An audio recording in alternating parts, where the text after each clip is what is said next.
ताली कम आ रही है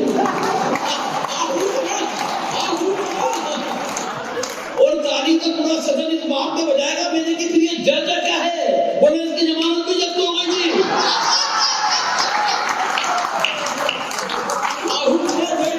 और बचे हुए लोगों ताली इस बात पे पूछना, मैंने कहा फिर ये टू क्या है, बोले दूसरी बार लड़ा तो फिर दबा गया।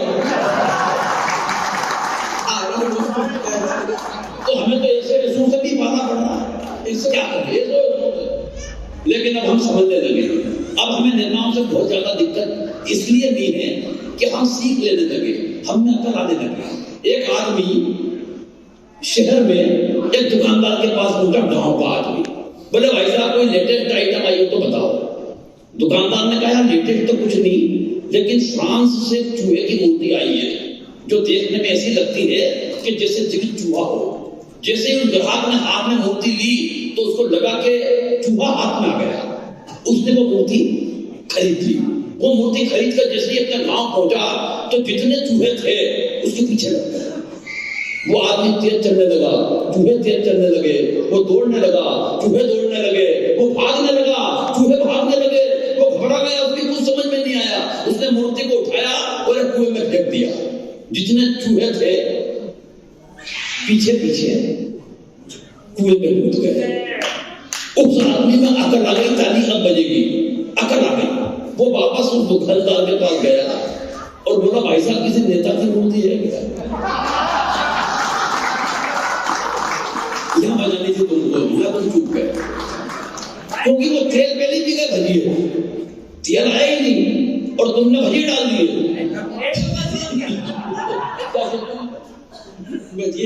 बेसम थोड़ा जाता। उस आदमी में अकल आ गई, वो नेता की मूर्ति खरीद लाया। भाई साहब नेता की मूर्ति लेके जैसे अपने गांव पहुंचा तो एक भी नेता उसके पीछे नहीं आया। वो वापस उस दुकानदार के पास गया कि भाई साहब ये कौन सा डुप्लीकेट आइटम पकड़ा दिया आपने? चूहे की थी, सारे चूहे आए, नेता की थी, एक भी नेता नहीं आया। दुकानदार ने कहा रुक देखता हूं। उसने जैसे ही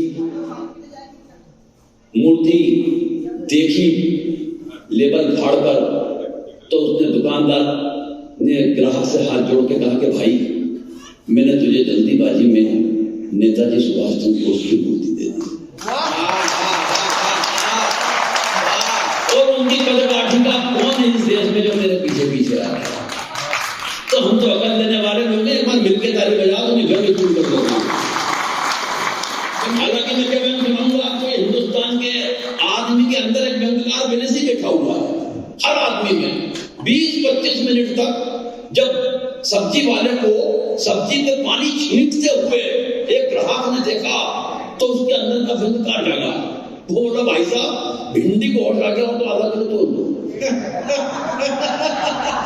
हर आदमी के अंदर बैठा हुआ है। अब व्यंग्य सुनो। एक दिन खुल गए शहर के भाग हमारे, इधर बैठे हैं क्या? अरे वाह, सुनो बेटा तुम्हें समझ में बस व्यंग पहुंच जाएगा तो सार्थक हो जाएगा। एक दिन खुल गए शहर के भाग हमारे, एक मंत्री जी शमशान घाट के उद्घाटन के लिए पधारे। अब दूसरी पंक्ति पकड़ लेना व्यंग की। एक मंत्री जी शमशान घाट के उद्घाटन के लिए पधारे। उद्घाटन की पहली रस्म पूरी कराई गई। एक जलते हुए मुर्दे को बुझाकर मंत्री जी के हाथ से अग्नि दिलाई गई। एक जलते हुए मुर्दे को बुझाकर मंत्री जी के हाथ से अग्नि दिलाई गई। इस घटना से कम एक बात का तो पता चलता है कि आदमी का नसीब खराब हो तो वो मरने के बाद भी भुगतता है। आदमी का नसीब खराब हो तो वो मरने के बाद भी भुगतता है। पंडित जी ने कहा श्रीमान कृपया क्या इस दिशा में आकर अग्नि दिखाएंगे? और व्यंग की अगली पंक्ति भी ये नहीं कहूंगा साहब के ताली बजाना, एक दावा करता हूं कि ताली रोक के बताना। अगर एक भी हाथ खामोश रह गया तो समझूंगा कि कविता हार गई।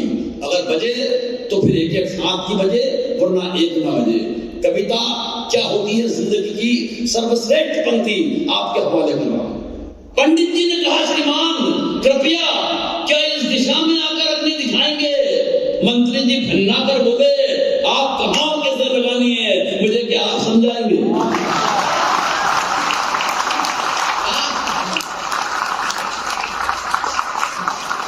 आप कहां कैसे लगानी है, मुझे क्या आप समझाएंगे? अरे हम इस हिंदुस्तान की राजनीति को बरसों से खेल रहे हैं, रोजाना विरोधियों के साथ तरह तरह की आग से खेल रहे हैं। और पंडित जी आप तो बुजुर्ग हैं, आपको तो कम से कम ये बात समझ में आनी चाहिए कि आग दिशा देख के नहीं, आप तो हवा का रुख देख कर लगानी चाहिए।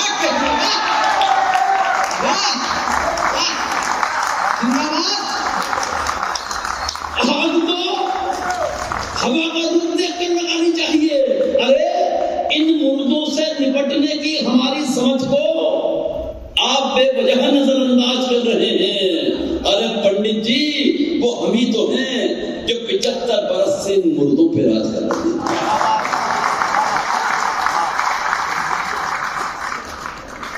लीजिए साहब, मेरी कविता का क्रम भी पूरा हुआ, आप 2 शुरू चल दिए।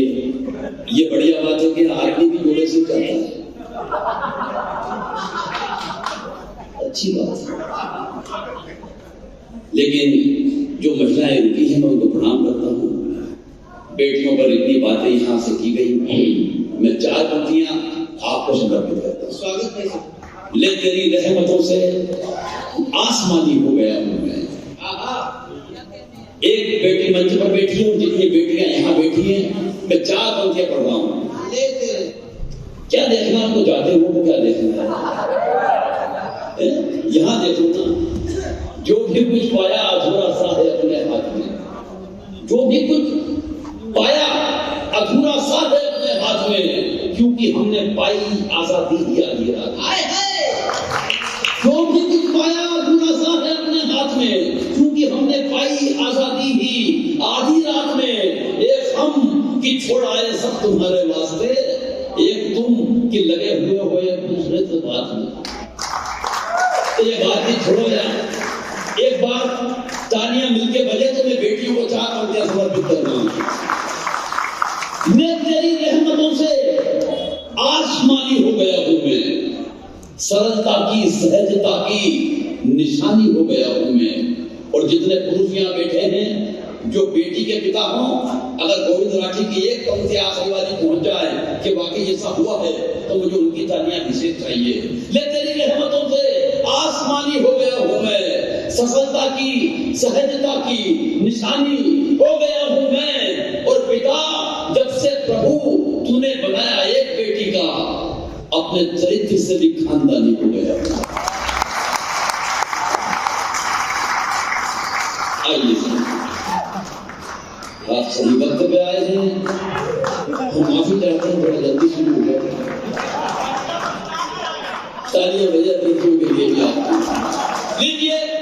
कवि सम्मेलन अब उस मकाम पर जाना चाहता है, कोटा की जमीन, राजस्थान वाले कोटा। भाई साहब